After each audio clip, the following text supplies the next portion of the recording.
नमस्कार, आप देख रहे हैं एएनबी न्यूज नेशनल। मैं हूं आपके साथ सोनिया। राजधानी लाइव में स्वागत है आप सभी का। पाकिस्तान के साथ बढ़ते तनाव के बीच केंद्र सरकार ने बड़ा कदम उठाया है। देश के 244 जिलों में 7 मई को मॉक ड्रिल करवाई जाएगी, जिसमें नागरिकों को हमले के दौरान खुद को सुरक्षित रखने की ट्रेनिंग दी जाएगी। सरकार का मकसद युद्ध जैसी स्थिति में आम जनता की सुरक्षा सुनिश्चित करना है। बता दें कि इससे पहले ऐसी मॉक ड्रिल 1971 में भारत पाक युद्ध के दौरान हुई थी। पंजाब के फिरोजपुर छावनी में रविवार सोमवार की रात ब्लैकआउट प्रैक्टिस की गई, जहां गांवों और मोहल्लों में करीब आधे घंटे तक बिजली बंद रखी गई। दरअसल 22 अप्रैल को जम्मू कश्मीर के पहलगाम में हुए आतंकी हमले में 26 लोगों की मौत के बाद भारत और पाकिस्तान के बीच तनाव काफी बढ़ गया है। सरकार किसी भी संभावित खतरे के लिए पूरी सतर्कता और तैयारी के साथ आगे बढ़ रही है।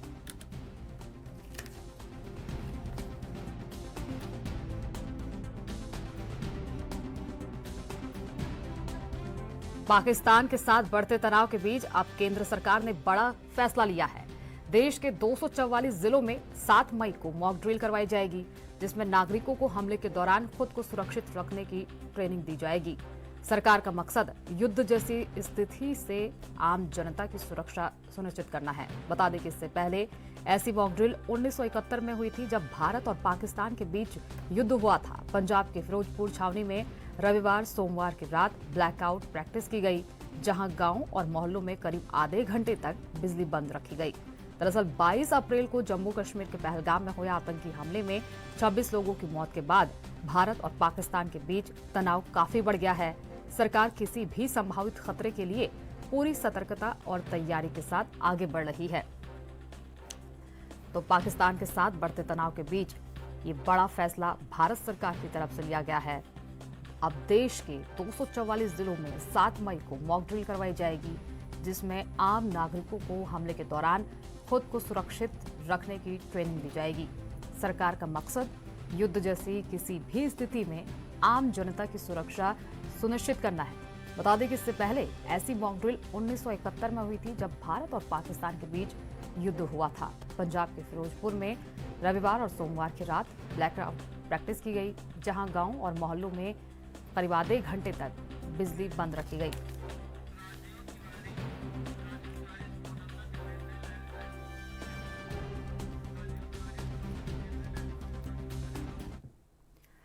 इस खबर पर ज्यादा जानकारी के लिए हमारे संवाददाता राजीव तिवारी दिल्ली से हमारे साथ जुड़ गए हैं। राजीव, अब भारत सरकार की तरफ से बड़ा कदम उठाया गया है। 244 जिलों में मॉक ड्रिल करवाई जा रही है। देखिए, यहाँ पर बात करें केंद्र सरकार की, तो केंद्र सरकार अब जिस तरीके से कश्मीर के अंदर पहलगाम के अंदर आतंकी हमला देखने को मिला, उसके बाद लगातार कोई ना कोई बैठकों का दौर भी देखने को मिला, मगर अब केंद्र सरकार के द्वारा पूरे देश के अंदर मॉक ड्रिल जो है वो की जाएगी। चुनिंदा राज्यों की बात करें तो उनके अंदर लगातार मॉक ड्रिल के माध्यम से लोगों को जागरूक किया जाएगा, किस प्रकार से हवाई फायरिंग का जो सायरन बजता है उसके बाद अपनी सुरक्षा किस तरीके से करनी है, किस तरीके से अपने आप को और अपने आसपास के लोगों को महफूज करना है। सिविल डिफेंस के कर्मचारियों की बात करें, उनको भी तैनात किया जाएगा, ट्रेनिंग दी जा रही है। यहाँ तक कि लगातार कोशिश की जाएगी इस मॉक ड्रिल से लोगों को सुरक्षित किया जाए, क्योंकि मॉक ड्रिल की बात करें तो मॉक ड्रिल जो है वो एक माध्यम होता है कि हवाई फायरिंग की जब होती है तब कहीं ना कहीं, या फिर कहें हवाई हमला होता है, तब अपने आप को सुरक्षित रखा जाए बंकरों के अंदर या फिर घरों के अंदर। मगर अब जिस तरीके से मॉक ड्रिल की बात करें तो मॉक ड्रिल जो है 1971 के बाद अब कहीं ना कहीं बड़े पैमाने पर देश के अंदर देखने को मिलेगा। यानी कि सीधे सीधे कहें तो कहीं ना कहीं काफी लंबे समय के बाद कहीं ना कहीं पाकिस्तान और भारत के बीच में जो दूरियां बनी हुई है, उसी को लेकर अब दिल्ली के अंदर और पूरे देश के अंदर मॉक ड्रिल करने की व्यवस्था जो है वो की जा रही है। दूसरा यहाँ पर बात करें इस मॉक ड्रिल से कितना लोगों को जागरूक किया जा सकता है, ये भी देखना होगा। मगर यहाँ पर बात करें केंद्र सरकार के द्वारा 7 मई को अब मॉक ड्रिल की जानकारी दी गई है, और इस मॉक ड्रिल के माध्यम से तमाम कोशिशें की जाएंगी कि किस तरीके से हवाई जब सायरन बजता है तो किस तरीके से सुरक्षा की जाएगी। सिविल डिफेंस की बात करें तो सिविल डिफेंस के लोगों को भी ट्रेनिंग दी जा रही है, तमाम कोशिशें की जा रही है। मगर अब 7 मई का समय भी बिल्कुल नजदीक आ चुका है। अब देखना होगा कि मॉक ड्रिल के माध्यम से लोगों को कितना सुरक्षित करने में आसानी मिल पाती है। जी बिल्कुल राजीव, देश के सिर्फ 244 जिलों में मॉक ड्रिल करवाई जा रही है, इसके पीछे क्या वजह मानी जा रही है? क्योंकि देश में और भी जिले हैं, वहां पर भी हो सकती थी ये मॉक ड्रिल, और 7 मई एक ही दिन ये मॉक ड्रिल होने वाली है। देखिए, यहाँ पर बात करें जिस तरीके से सुरक्षा व्यवस्था की, तो सुरक्षा व्यवस्था वाकई में ही कहीं न कहीं भारत सरकार के द्वारा की जा रही है। दूसरा यहाँ पर बात करें भारत और पाकिस्तान के बीच में अभी तक जो बातचीत का माध्यम था वो नहीं देखने को मिल रहा है, और लगातार जिस तरीके से आतंकी हमला देखने को मिला पहलगाम के अंदर, उसके बाद कहीं न कहीं और ज्यादा कदम जो है भारत सरकार के द्वारा उठाए गए हैं, और इसी कदमों को लेकर अब जनता को भी जागरूक करने की बात की जा रही है, जनता को भी सुरक्षित करने की बात की जा रही है। तमाम वो मॉक ड्रिल के माध्यम से वो रास्ते अपनाने की बात की जा रही है जिससे लोगों को भी सुरक्षित किया जाए। अगर हवाई फायरिंग होती है तो उसका सबसे बड़ा पहला कदम होता है कि सायरन बजाया जाता है। उस सायरन के माध्यम से ही लोगों को जागरूक किया जाता है कि कहाँ किस तरीके से हमला जो है वो शुरू हो चुका है। उस हमले के लिए किस तरीके से तैयारियां करनी है, किस तरीके से सार्वजनिक जगहों को भी कैसे सुरक्षित करना है, अपने आप को भी सुरक्षित करना है, पुलिस किस तरीके से मदद कर पाएगी, सिविल डिफेंस के लोग जो है वो किस तरीके से मदद कर पाएंगे, और दूसरा आम जनता जो है वो अपने आप को सुरक्षित करने के लिए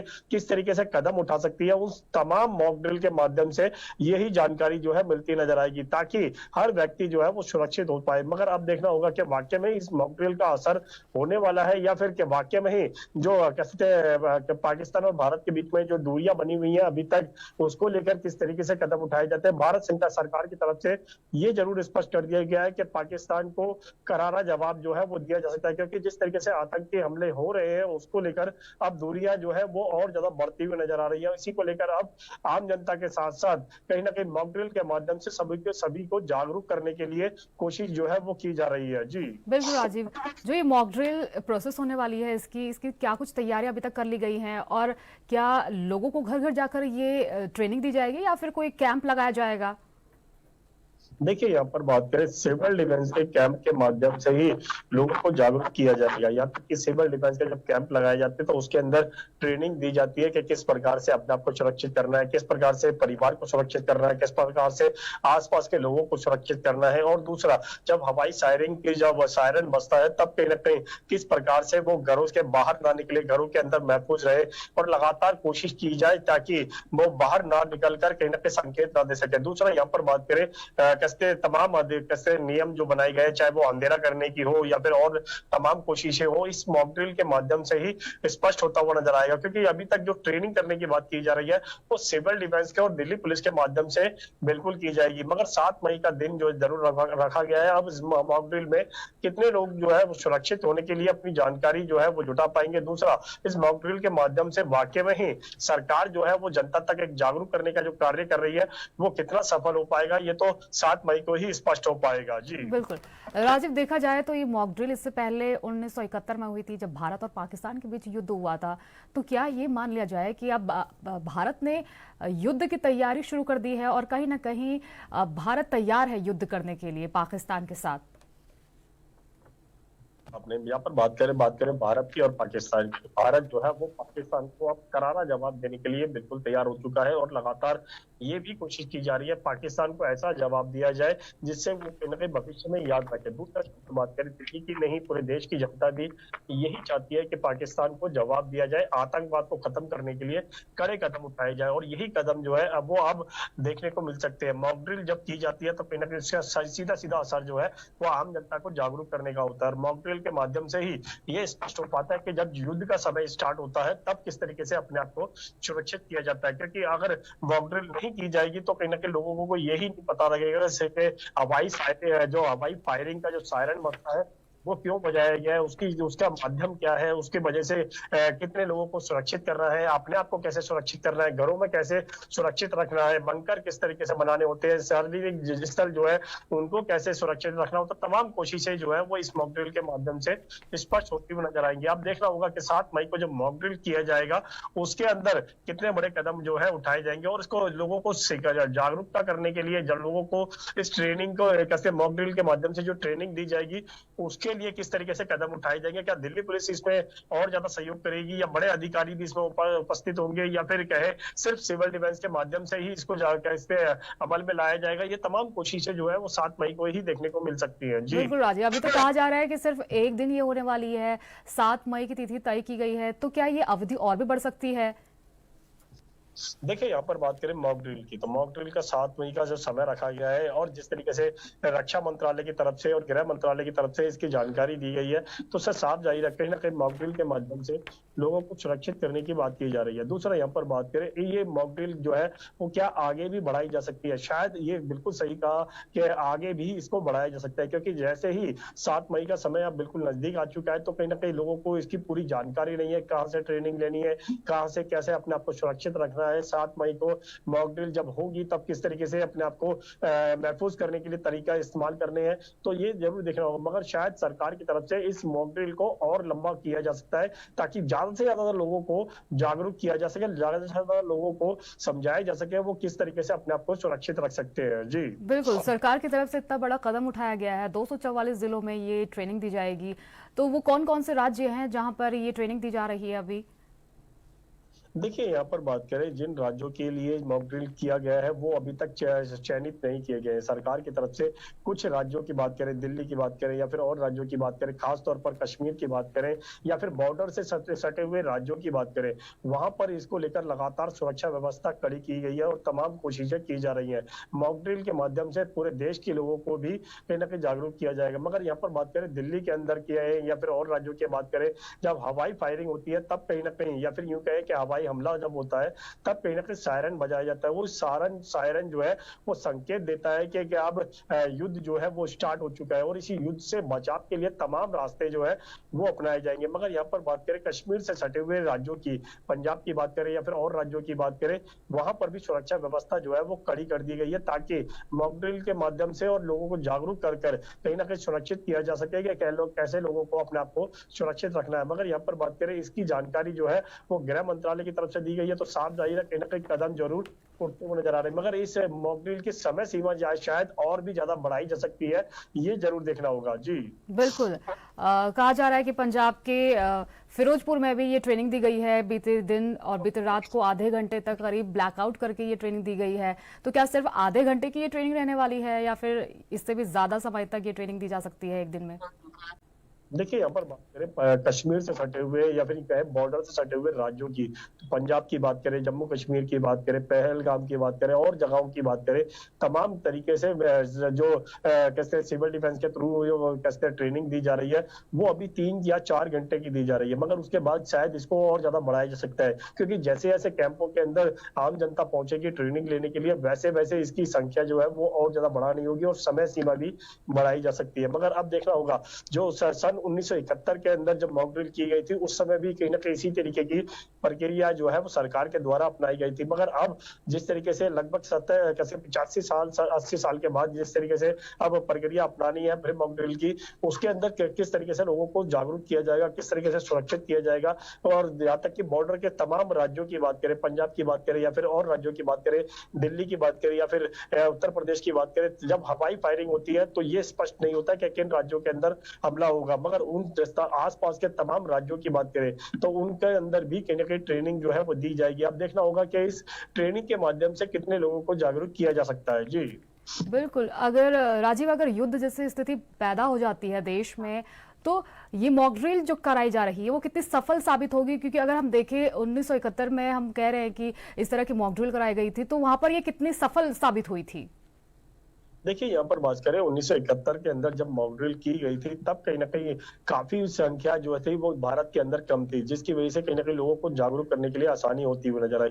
मगर अब यहाँ पर बात करें दिल्ली के अंदर या फिर पंजाब के अंदर या फिर और राज्यों के अंदर, यहाँ पर मॉक ड्रिल का मतलब यही है कि मॉक ड्रिल के माध्यम से लोगों को सुरक्षित रहने का तरीका जो है वो समझाया जाए। ये तमाम प्रक्रिया जो है वो सिविल डिफेंस के माध्यम से की जाएगी। मगर इस जैसे जैसे लोग जो है वो इन कैंपों के अंदर और ज्यादा संख्या के अंदर जाएंगे, तब कहीं ना कहीं और ज्यादा समय जो है वो लगेगा। इसीलिए कहीं ना कहीं मॉक ड्रिल का समय सीमा जो है वो और ज्यादा बढ़ाई जा सकती है। मगर अभी 7 मई का समय रखा गया है, तो 7 मई के अंदर ही स्पष्ट हो पाएगा किस तरीके से मॉक ड्रिल जो है वो की जा रही है। इस मॉक ड्रिल का वाकई में ही कितना असर होने वाला है ये तो आने वाला समय ही बता पाएगा। जी बिल्कुल राजीव, और गृह मंत्रालय की तरफ से क्या कुछ निर्देश राज्यों को दिए गए हैं इसको लेकर?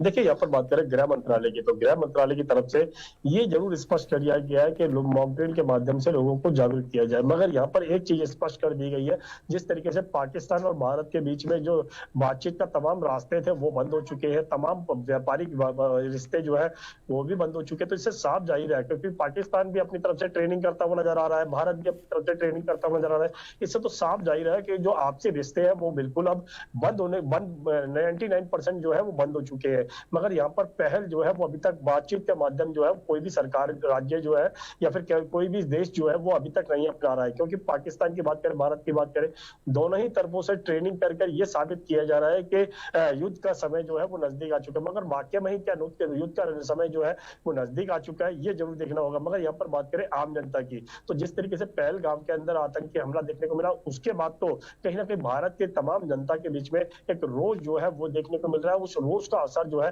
वो सरकार पर भी होता नजर आ रहा है। सरकार की तरफ से बार बार कहा जा रहा है कि जैसा किया है वैसा भरेंगे, मगर सीधे सीधे कहे तो जवाब देने की बात की जा रही है। आतंकवाद को अब किस तरीके से जवाब जो है भारत सरकार दे पाएगी। और भारत सरकार जो लगातार अभी तक बैठकों का दौर कर रही थी, बैठकों के साथ साथ अधिकारियों का दौर किया जा रहा था, अधिकारी जो है वो तमाम निरीक्षण कर रहे थे कि किस प्रकार से आगे की प्रक्रिया अपनानी है, आतंकवाद को किस तरीके से खत्म करना है, पाकिस्तान को किस तरीके से जवाब देना है। इस तरीके की तमाम जो प्रक्रिया है बैठक के माध्यम से भी स्पष्ट होती हुई नजर आती है। मगर अब मॉक ड्रिल के बाद ये जरूर स्पष्ट हो जाएगा कि अगर युद्ध होता है तो कहीं ना कहीं लोगों को सुरक्षित करने के लिए सरकार की तरफ से कितनी बड़ी मुहिम जो है वो कारगर हो पाती है। जी बिल्कुल राजीव, देश के 244 जिलों में ये मॉक ड्रिल करवाई जाएगी, लेकिन एक चुनौतीपूर्ण रहने वाला है क्योंकि जो लोग हैं वो दफ्तर जाएंगे, स्कूली बच्चे हैं स्कूल जाएंगे, कॉलेज जाएंगे, तो इस तरह से ये बहुत ज्यादा चुनौतीपूर्ण रहने वाला है प्रशासन के लिए। कैसे सफल कर पाएगी इस अभियान को?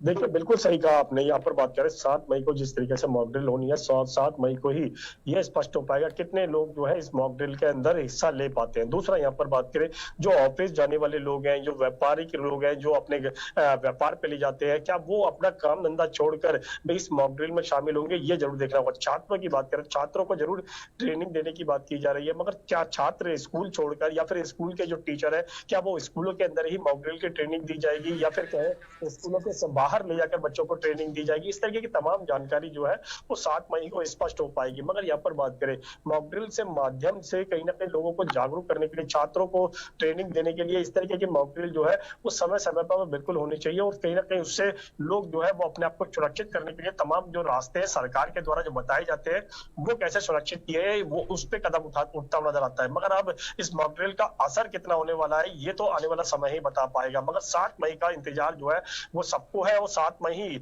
अब बिल्कुल नजदीक आ चुकी है। तो अब देखना होगा क्या वाकई में ही सरकार के द्वारा जो मॉक ड्रिल करने की जो प्रक्रिया अपनाई गई है उसके अंदर कितने लोग जो है वो अपने व्यापार और जॉब को छोड़कर इसमें शामिल हो पाते हैं और किस तरीके से वो ट्रेनिंग ले पाते हैं, ये तमाम प्रक्रिया जो है वो 7 मई को ही देखने को मिलेगी। जी ठीक है, बहुत बहुत शुक्रिया राजीव इन तमाम जानकारी के लिए।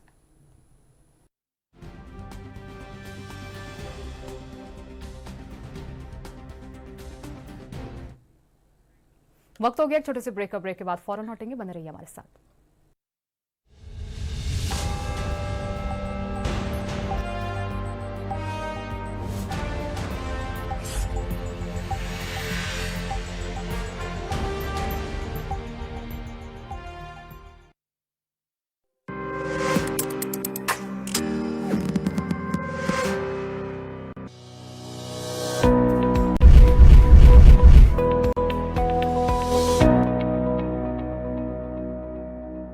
पंजाब बन रहा बिजनेस और तरक्की का नया ठिकाना। इन्वेस्ट पंजाब की पहल युवाओं और उद्यमियों के लिए अवसरों का विस्तार कर रही है। मान सरकार की पारदर्शी प्रक्रियाएं और निवेश के लिए अनुकूल माहौल तैयार करने की कोशिशें निवेशकों का भरोसा बढ़ा रही है। यह कदम पंजाब को औद्योगिक मानचित्र पर एक नई पहचान दिलाने में मील का पत्थर साबित हो रहा है। पंजाब च 86,000 करोड़ रुपए का ਜਿਹੜਾ ਇਨਵੈਸਟਮੈਂਟ ਹੁਣ ਤੱਕ ਹੋਈ ਹੈ, ਜਿਹੜੀ ਕਿ ਕੋਈ ਐ ਨਹੀਂ ਹੈਗਾ ਕਿ ਇਹ ਕੋਈ ਐਗਰੀਮੈਂਟ ਸਾਈਨ ਹੋਏ ਨੇ।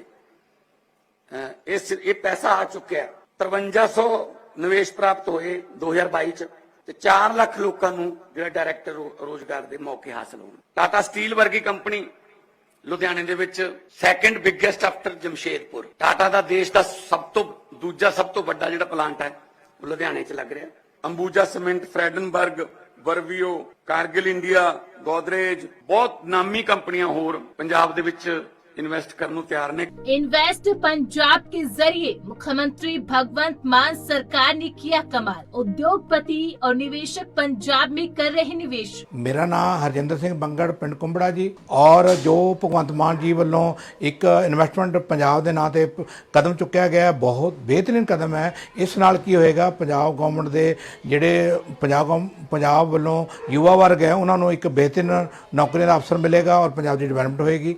ਇਹ ਮੈਂ ਉਹਨਾਂ ਦਾ ਬਹੁਤ ਬਹੁਤ ਧੰਨਵਾਦ ਕਰਦਾ। मुख्यमंत्री भगवंत मान की अगुवाई में पंजाब सरकार ने ऐसा माहौल बनाया कि बड़े बड़े उद्योगपति और निवेशक यहाँ आने को तैयार है। अब ये राज्य बिजनेस और तरक्की का नया ठिकाना बन रहा है।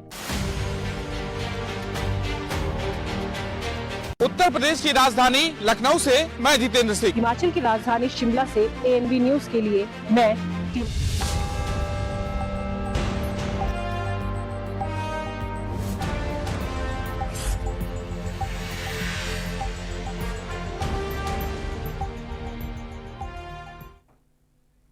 ब्रेक के बाद स्वागत है। अगली खबर का रुख करेंगे। उत्तर प्रदेश में मुख्यमंत्री योगी आदित्यनाथ की अध्यक्षता में कैबिनेट बैठक आयोजित की जाएगी। बैठक के बाद मंत्री परिषद की भी बैठक होगी जिसमें सभी राज्य मंत्री स्वतंत्र प्रभार के साथ शामिल होंगे। बैठक में करीब 12 अहम प्रस्तावों को मंजूरी मिलने की संभावना है। हर जिले में प्राइवेट बस स्टैंड बनाने का प्रस्ताव कैबिनेट में पेश किया जा सकता है। साथ ही आउटसोर्सिंग कर्मचारियों के लिए आउटसोर्सिंग सेवा निगम के गठन का प्रस्ताव भी शामिल हो सकता है। JPNIC सेंटर को PPP मॉडल पर लीज पर लेने से जुड़ा प्रस्ताव भी कैबिनेट के एजेंडे में है। तबादला नीति को भी बैठक में मंजूरी दी जा सकती है जिसके तहत 1 जून से 30 जून तक A, B और C ग्रुप के कर्मचारियों के तबादले किए जाएंगे। इनके अलावा विकास कार्यों से जुड़े कई प्रस्तावों को भी योगी सरकार कैबिनेट में शामिल कर सकती है और उन पर मुहर लगा सकती है।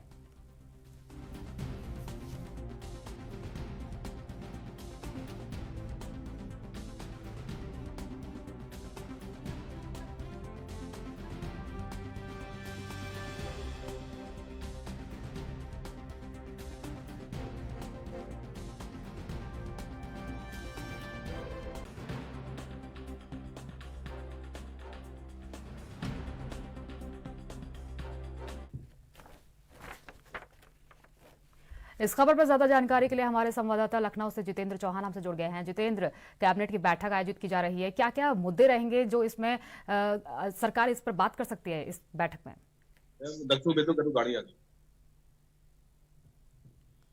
जी जितेंद्र, क्या आप मुझे सुन पा रहे हैं?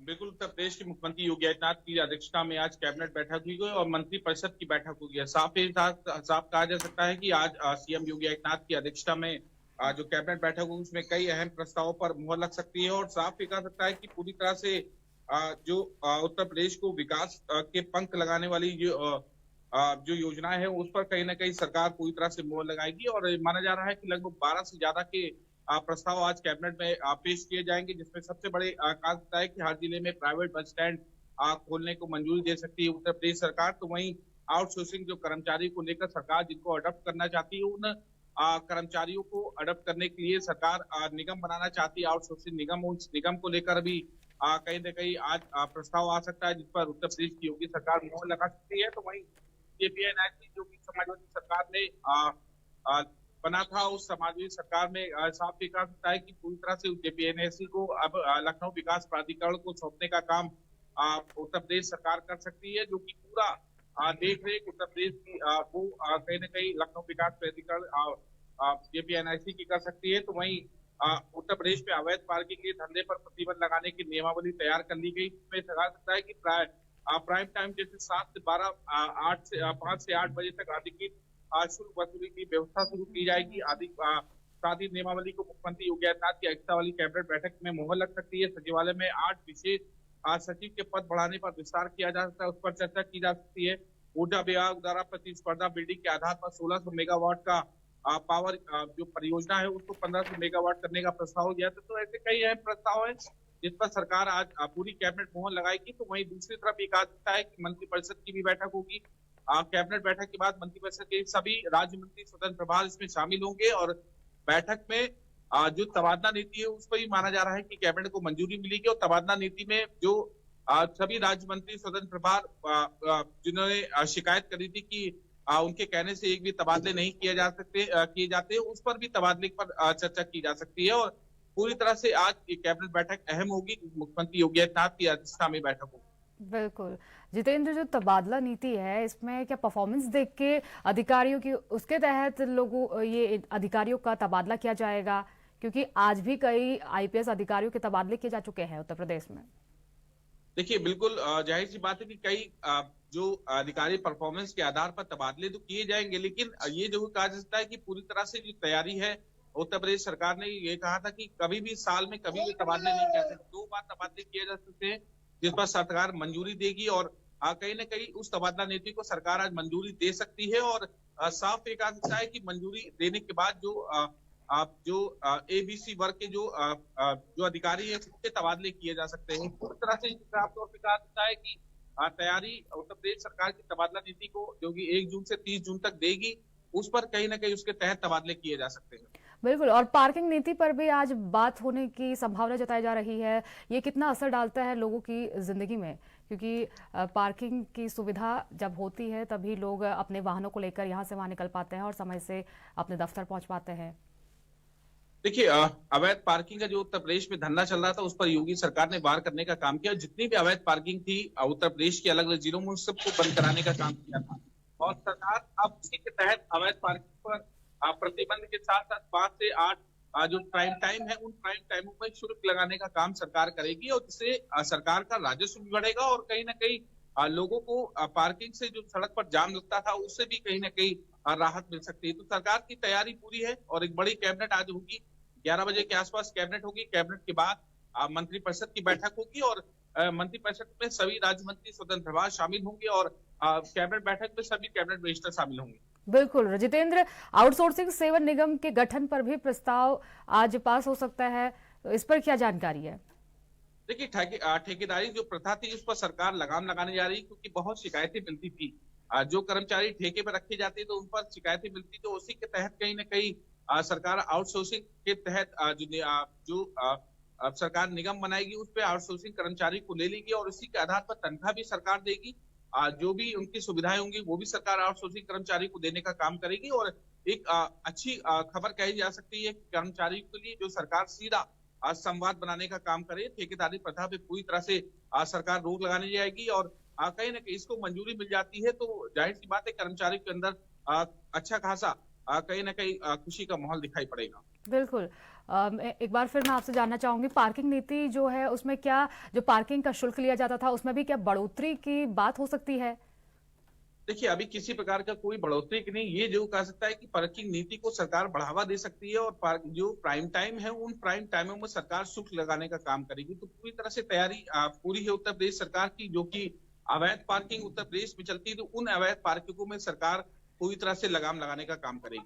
बिल्कुल, और कहा जा रहा है कि इसमें ऊर्जा क्षेत्र में जो बिजली खरीद का मामला है उस पर भी आज बात होने वाली है। देखिए बिजली खरीद को लेकर भी कहीं ना कहीं जो बड़ा प्लांट है वो भी लगाने का सरकार प्रयास करेगी ताकि उत्तर प्रदेश में बिजली उत्पादन तेजी से बढ़ सके और साफ ये कहा सकता है कि लोगों को जो असुविधा हो रही है उन असुविधाओं से सरकार पूरी तरह से निपटने का काम करे। तो तैयारी सरकार हर स्टेज में कर रही है। उत्तर प्रदेश की जो विकास है उन विकासों के पंख को आगे लगाकर कहीं ना कहीं सरकार उत्तर प्रदेश को आगे ले जाने का प्रयास कर रही है। ठीक है जितेंद्र, बहुत बहुत शुक्रिया तमाम जानकारी। योगी आदित्यनाथ की अध्यक्षता में कैबिनेट की बैठक आयोजित की जाएगी। बैठक के बाद मंत्रिपरिषद की बैठक होगी जिसमें सभी राज्य मंत्री स्वतंत्र प्रभार के साथ शामिल होंगे। बैठक में करीब 12 अहम प्रस्तावों को मंजूरी मिलने की संभावना है। हर जिले में प्राइवेट बस स्टैंड बनाने का प्रस्ताव कैबिनेट में पेश किया जा सकता है। साथ ही आउटसोर्सिंग कर्मचारियों के लिए आउटसोर्सिंग सेवा निगम के गठन का प्रस्ताव भी शामिल है। JPNIC सेंटर को PPP मॉडल पर लीज पर देने से जुड़ा प्रस्ताव भी कैबिनेट के एजेंडे में है। तबादला नीति को भी बैठक में मंजूरी दी जा सकती है। इसके तहत 1 जून से 30 जून तक A, B और C ग्रुप के कर्मचारियों के तबादले किए जाएंगे।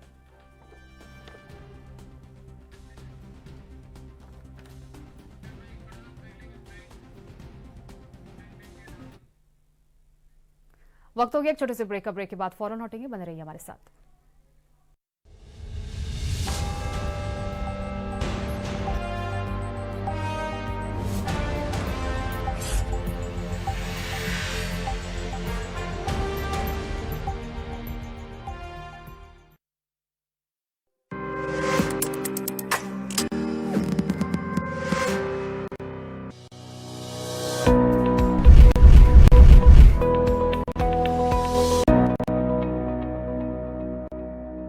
प्रधानमंत्री नरेंद्र मोदी का आधुनिक तकनीक से खेती का विजन और मुख्यमंत्री योगी आदित्यनाथ का किसानों को समृद्ध बनाने का मिशन उत्तर प्रदेश में रंग लाया है। चीनी मिलों का विस्तार, कृषि मंडियों का आधुनिकीकरण, खेती में ड्रोन टेक्नोलॉजी, उर्वरकों के पर्याप्त वितरण ने यूपी में खेती को दिया है लाभ का आधार। आज खरीदी प्रक्रिया से बिचौलिए बाहर हुए तो किसानों को फसल का सही मूल्य मिला और प्रधानमंत्री किसान सम्मान निधि से 2,86,00,000 किसानों के खाते में डीबीटी के माध्यम से सर्वाधिक 80,000 करोड़ रुपए से अधिक ट्रांसफर किए गए। 2017 से अब तक लगभग 46 लाख गन्ना किसानों को 2,80,000 करोड़ से अधिक का रिकॉर्ड भुगतान किया गया। किसानों के 36,359 करोड़ रुपए का ऋण मोचन, निम्नतम ब्याज दर पर लोन और ट्यूबवेल्स के लिए फ्री बिजली जैसे निर्णयों ने अन्नदाता के जीवन को बनाया है आसान। परिणाम स्वरूप उत्कर्ष के 8 वर्षों में अनाज, दलहन, तिलहन, सब्जी एवं दुग्ध उत्पादन में रिकॉर्ड वृद्धि हुई है। डबल इंजन की सरकार, यूपी में किसान खुशहाल। उत्तर प्रदेश की राजधानी लखनऊ से मैं जितेंद्र सिंह। हिमाचल की राजधानी शिमला से ANB न्यूज के लिए मैं टीना ठाकुर।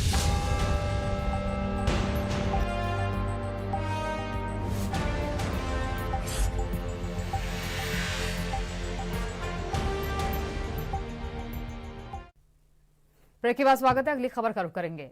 उत्तराखंड में चारधाम यात्रा पूरे जोर शोर से जारी है। 5 मई की शाम तक 2 लाख से अधिक श्रद्धालु चारों धामों के दर्शन कर चुके हैं। श्रद्धालुओं को बेहतर स्वास्थ्य सेवाएं देने के लिए राज्य सरकार ने बड़ी तैयारी की है। यात्रा मार्गों, मुख्य पड़ाव और चारों धामों में 567 डॉक्टर्स और विशेषज्ञ डॉक्टरों की तैनाती की गई है। इसके अलावा 800 से ज्यादा पैरामेडिकल स्टाफ को भी ड्यूटी पर तैनात किया गया है। भारत सरकार ने भी 13 विशेषज्ञ डॉक्टरों की एक टीम भेजी है जो उत्तरकाशी, चमोली और रुद्रप्रयाग जिलों के अस्पताल में सेवाएं दे रहे हैं।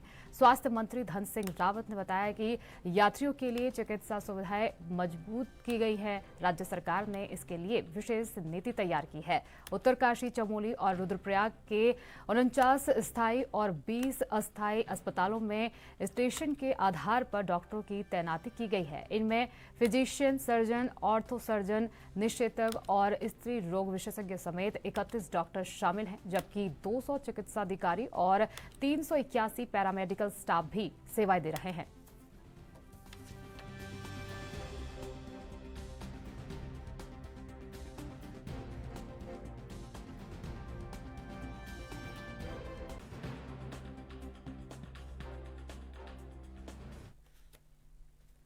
इस खबर पर ज्यादा जानकारी के लिए हमारे संवाददाता अभिनव नायक हमसे जुड़ गए हैं। अभिनव, किस तरह का इजाफा देखने को मिल रहा है चारधाम यात्रा में श्रद्धालुओं का?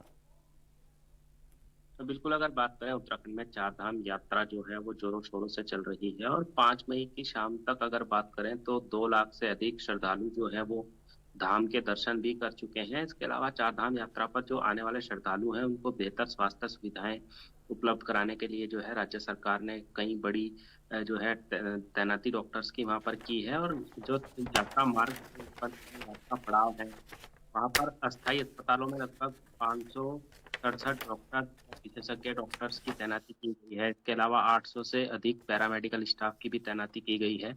और इसके अलावा भारत सरकार से भी तमाम चिकित्सा संस्थानों के 13 विशेषज्ञ डॉक्टर्स का दल भी वहाँ पर भेजा गया है। और अगर बात करें तो उत्तरकाशी, चमोली, रुद्रप्रयाग जिले के तमाम अस्पतालों में अपनी सेवाएं जो है वो देंगे।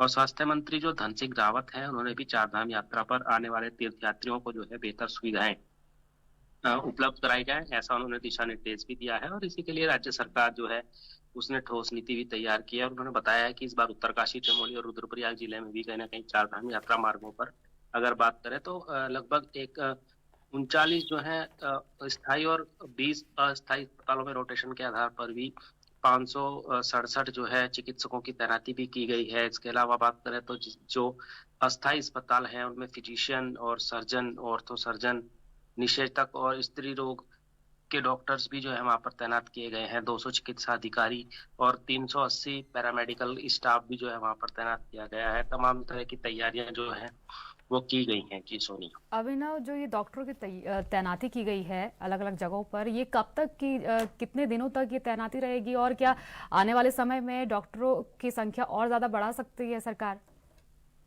बिल्कुल, जब तक चार धाम यात्रा चलेगी तब तक डॉक्टर्स जो है वहाँ पर अपनी सेवाएं देंगे और जरूरत पड़ने के हिसाब से जो है डॉक्टर्स को और ज्यादा बढ़ाया जा सकता है। जिस तरह से चार धाम यात्रा में देश विदेश के श्रद्धालु लगातार आ रहे हैं, उसी को देखते हुए सरकार ने यह फैसला लिया है और तमाम तरह की जो व्यवस्थाएं हैं उनको सुनिश्चित करने के लिए राज्य सरकार लगातार हर ध्यान दे रही है। लगातार मॉनिटरिंग के निर्देश भी जारी किए जा रहे हैं और उसी की कड़ी में जो है स्वास्थ्य मंत्री डॉक्टर धन सिंह रावत ने भी जो वहाँ पर पैरामेडिकल स्टाफ है या जो अन्य डॉक्टर्स हैं उनकी तैनाती की है, ताकि किसी भी श्रद्धालु को कोई दिक्कत ना हो। यात्रा पड़ाव में जो श्रद्धालु आएंगे, चाहे वो देश से आए या विदेश से आए, कहीं ना कहीं जिस तरह से सरकार की जो तैयारियां हैं उसको लेकर जो डॉक्टर्स हैं वो स्वास्थ्य सुविधाओं को लेकर वहां पर खासा जोर दिया जा रहा है। जी सोनिया। अभिनव, अगर देखा जाए तो हर रोज हजारों श्रद्धालु वहां पर पहुंच रहे हैं, तो क्या कोई स्वास्थ्य संबंधी कोई प्रॉब्लम इन श्रद्धालुओं को आ रही है?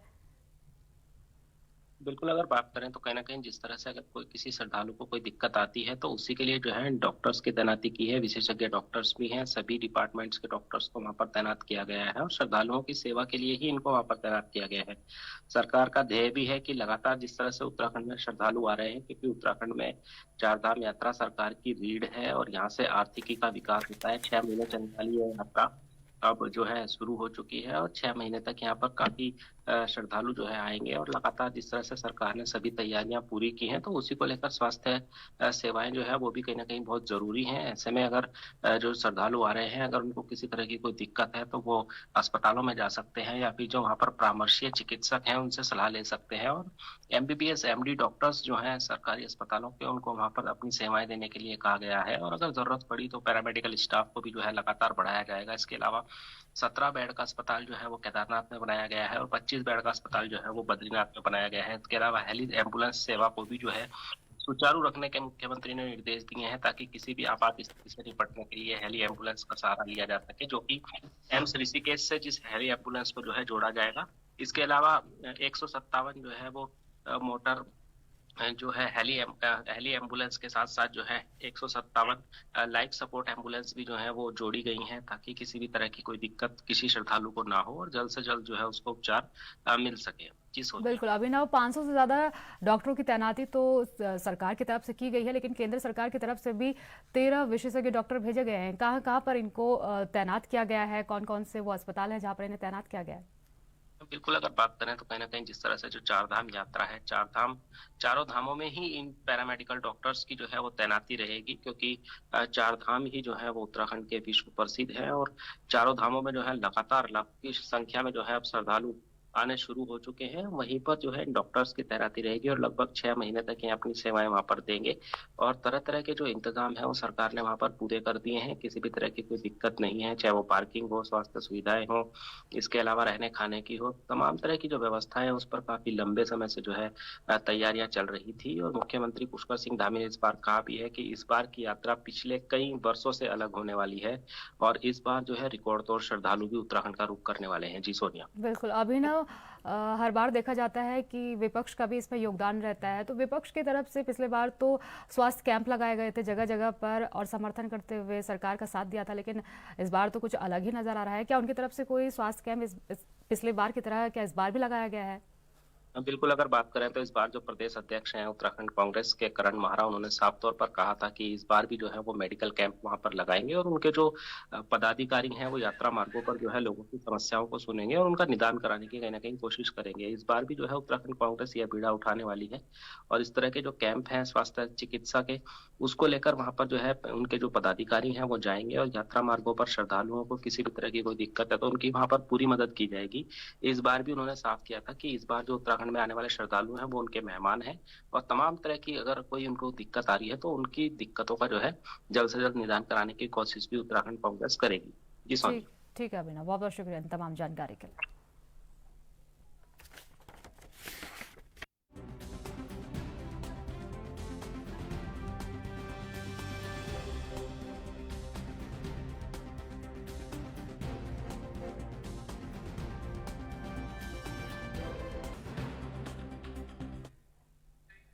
वक्त हो गया एक छोटे से ब्रेक का। ब्रेक के बाद फौरन लौटेंगे, बने रहिए हमारे साथ।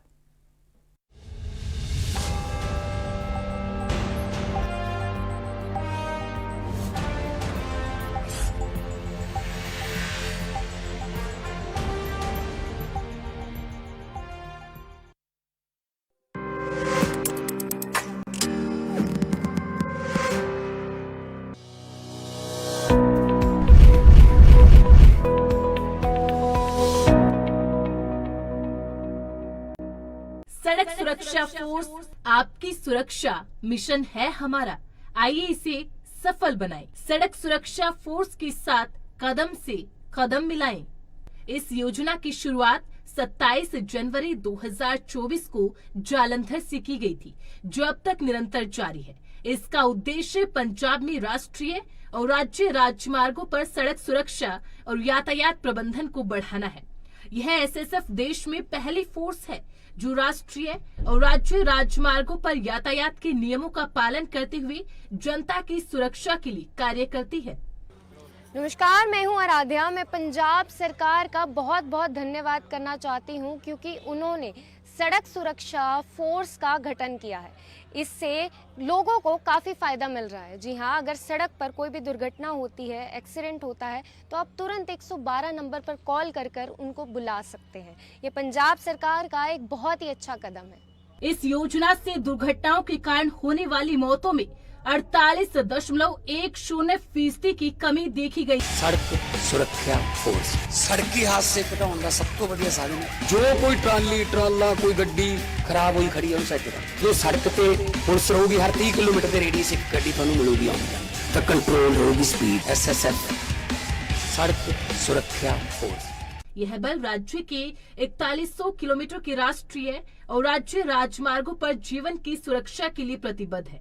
इस नई फोर्स में 144 हाईटेक वाहन और 5000 कर्मचारी शामिल हैं। सड़क दुर्घटनाओं की दर को नियंत्रित करने और हर साल हजारों जानें बचाने का काम करता है। सड़क सुरक्षा फोर्स, आपकी जीवन की सुरक्षा के लिए।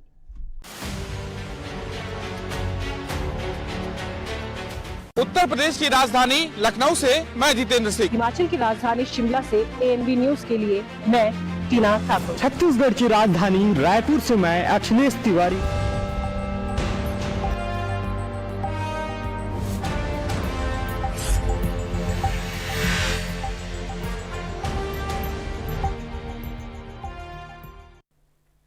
ब्रेक के बाद स्वागत है। अगली खबर का रुख करेंगे। मोहाली में अगले 2 दिन पानी का संकट रहेगा। फेज 1 और फेज 7 इंडस्ट्रियल एरिया में जल आपूर्ति पूरी तरह ठप हो गई है। ये फैसला जल आपूर्ति विभाग ने लिया है क्योंकि फेज 6 के पास पाइपलाइन में लीकेज हो गया है। मरम्मत के लिए विभाग ने पूरे दिन की अनुमति ली है और टीमें काम में जुट गई है। लोगों से सहयोग की अपील की गई है। फेज 1 से 7 गांव मदनपुरा और इंडस्ट्रियल ग्रोथ फेज 1 से 5 तक सप्लाई पर असर पड़ेगा। आज सुबह भी लोगों को पानी की दिक्कत का सामना करना पड़ सकता है।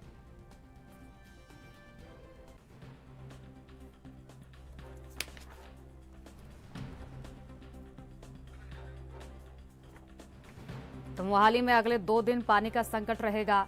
फेज 1 से 7 और इंडस्ट्रियल एरिया में जल आपूर्ति पूरी तरह ठप रहेगी। ये फैसला जल आपूर्ति विभाग ने लिया है क्योंकि फेज 6 के पास पाइपलाइन में लीकेज हो गया है। मरम्मत के लिए विभाग ने पूरे दिन की अनुमति ले ली है और टीमें काम में जुट गई है। लोगों से सहयोग की अपील की गई है। फेज 1 से 7 गांव मदनपुरा और इंडस्ट्रियल ग्रोथ फेज 1 से 5 तक सप्लाई पर असर पड़ेगा। आज सुबह भी लोगों को पानी की काफी दिक्कतें हुई। मोहाली में अगले 2 दिन पानी का संकट रहेगा। फेज 1 से 7 और इंडस्ट्रियल एरिया में जलापूर्ति पूरी तरह से ठप रहेगी। ये फैसला जलापूर्ति विभाग ने लिया है क्योंकि फेज 6 के पास पाइपलाइन में लीकेज हो गया है। मरम्मत के लिए विभाग ने पूरे दिन की अनुमति ली है।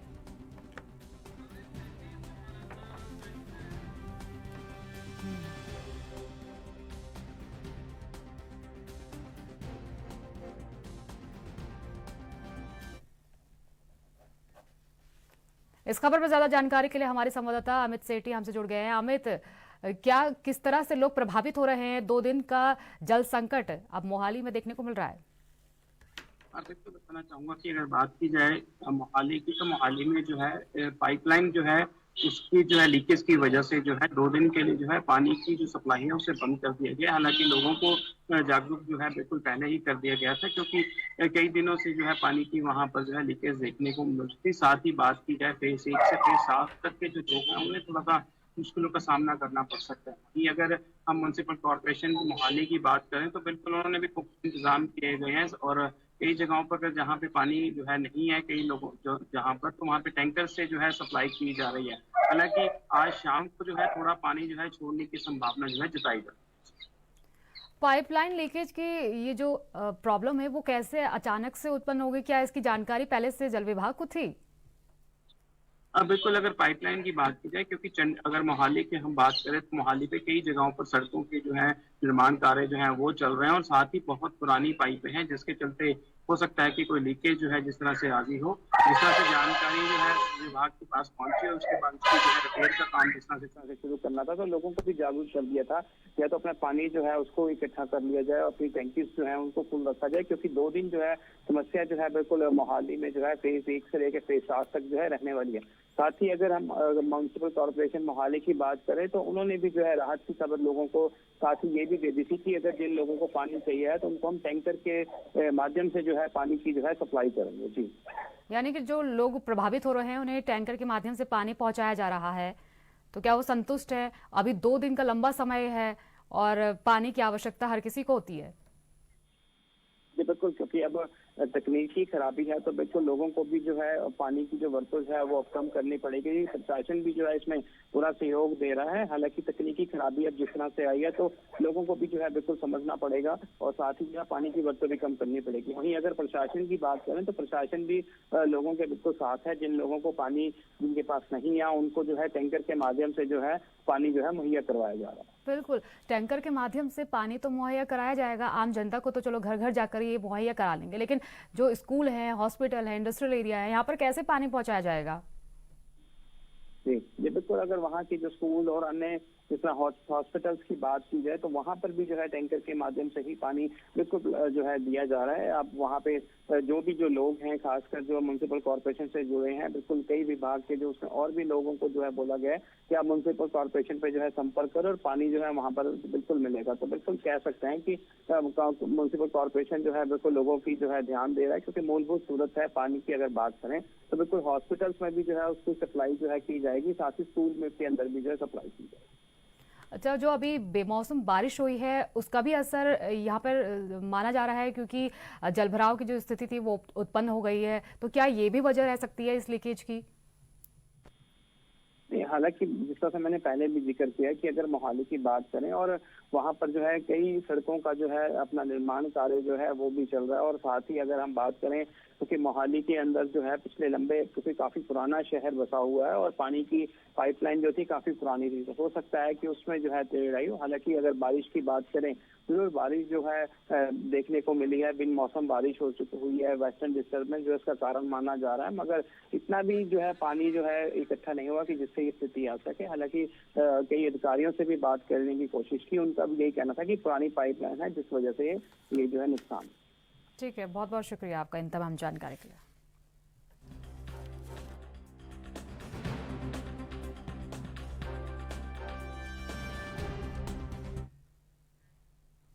मौसम ने इस बार मई की गर्मी को भी मात दे दी है।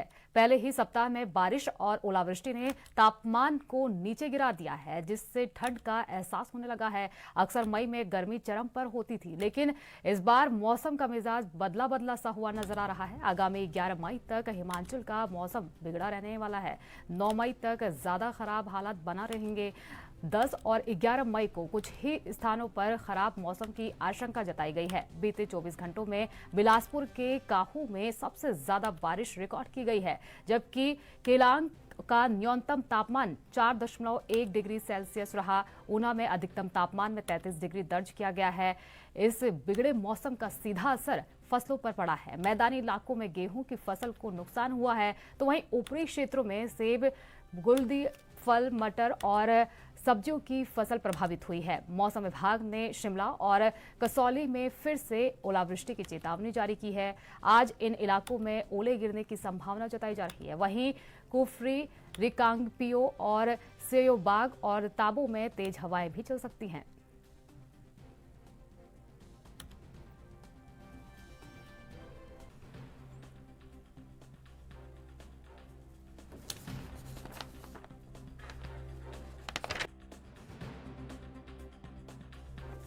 तो मौसम ने इस बार मई की गर्मी को भी मात दे दी है। पहले ही सप्ताह में बारिश और ओलावृष्टि ने तापमान को नीचे गिरा दिया है, जिससे ठंड का एहसास होने लगा है। अक्सर मई में गर्मी चरम पर रहती है, लेकिन इस बार मौसम का मिजाज बदला बदला है।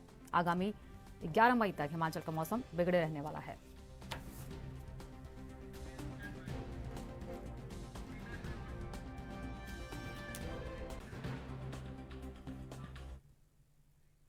इस खबर पर ज्यादा जानकारी के लिए हमारी संवाददाता ब्यूरो चीफ हिमाचल से टीना ठाकुर हमसे जुड़ गई है। टीना, 11 मई तक ओलावृष्टि और बारिश की संभावना जताई जा रही है। किस तरह की तैयारियां सरकार की तरफ से की गई है इससे निपटने के लिए? देखिए, बिल्कुल मौसम विभाग ने पहले ही ये चेतावनी जारी कर दी थी और अब जो है इसको आगे बढ़ाया गया है। 5 दिनों के लिए ये ऑरेंज अलर्ट और जारी किया गया है, जिसमें अंधड़ और तेज हवाएं चलने का अलर्ट है। तेज बारिश का यहाँ पे अलर्ट है।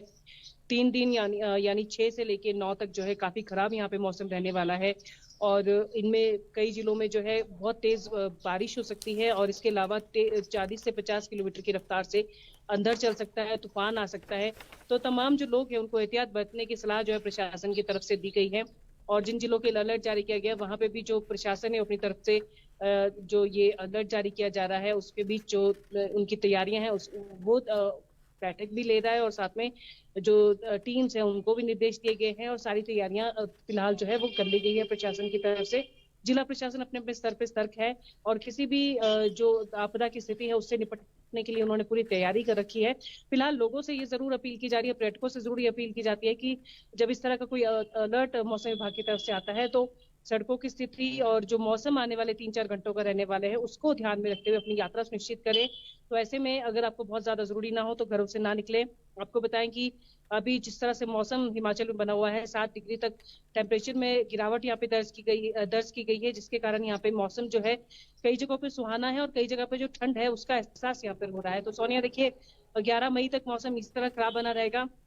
हालांकि 9 मई तक का बहुत ज्यादा यहाँ पे जो तेज बारिश का अलर्ट है। इसके अलावा जो 11 से 10 और 11 को जो है वो कई स्थानों के लिए अलर्ट है कि कई स्थानों पे जो बारिश हो सकती है और कई स्थानों पे मौसम खराब रह सकता है। अभी अब जैसे राजधानी शिमला में भी देख पा रहे हैं कि मौसम यहाँ भी मौसम खराब है, बादल छाए हुए हैं सुबह से और कल भी दोपहर बाद यहाँ पे तेज बारिश हुई है और जिसके कारण जिस तरह से मौसम अभी मई के महीने में बना हुआ है उससे ठंडक भी का भी एहसास है और साथ ही जो बागवान हैं, किसान हैं, उनको यहाँ पे बड़े स्तर पे जो नुकसान है उसका सामना यहाँ पे करना पड़ा है। जी बिल्कुल, मैदानी इलाकों में गेहूं की फसलें जो है प्रभावित हुई हैं इस बेमौसम बारिश और ओलावृष्टि से, तो किसानों को क्या मुआवजा मिलेगा? बिल्कुल, देखिए इसकी मांग उठने लगी है क्योंकि ठियोग साइड अगर हम बात करें ऊपरी शिमला की, सेब सीजन है और आपके जो फसल है उसकी सेटिंग हो रही थी, फ्लावर्स की सेटिंग हो रही थी। ऐसे में जो ओलावृष्टि बहुत ज्यादा यहाँ पे हुई है उसके कारण जो बीच का जो क्षेत्र था वहां मध्यम जो जिसको ऊंचाई वाला क्षेत्र हम कह सकते हैं वहां पे इतना ओलावृष्टि हुई है कि उसके कारण जो है सेब की पूरी फसल यहाँ पे तबाह हो गई है। तो ऐसे में बागवान और किसानों की तरफ से मांग उठने लगी है कि सरकार जो है अपने अधिकारियों को फील्ड में भेजे और आंकलन करे कि कितना नुकसान हुआ है और तुरंत मुआवजा दे, क्योंकि ये साल भर की उनकी मेहनत थी।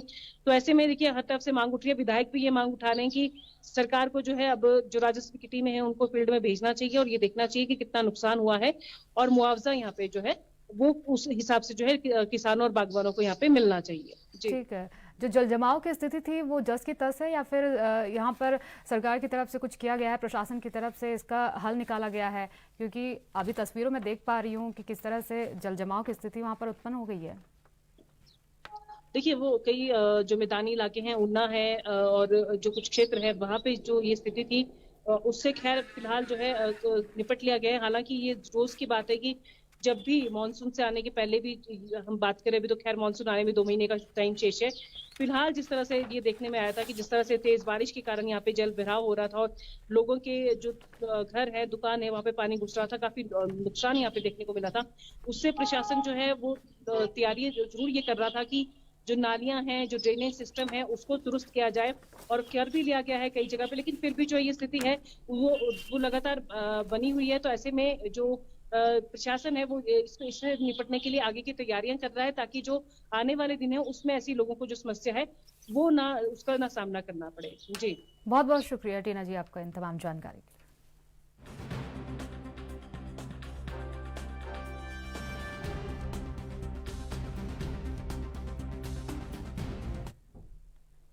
राजधानी लाइव में फिलहाल के लिए इतना ही। देश और दुनिया से जुड़ी तमाम बड़ी खबरों के लिए देखते रहिए ANB न्यूज नेशनल।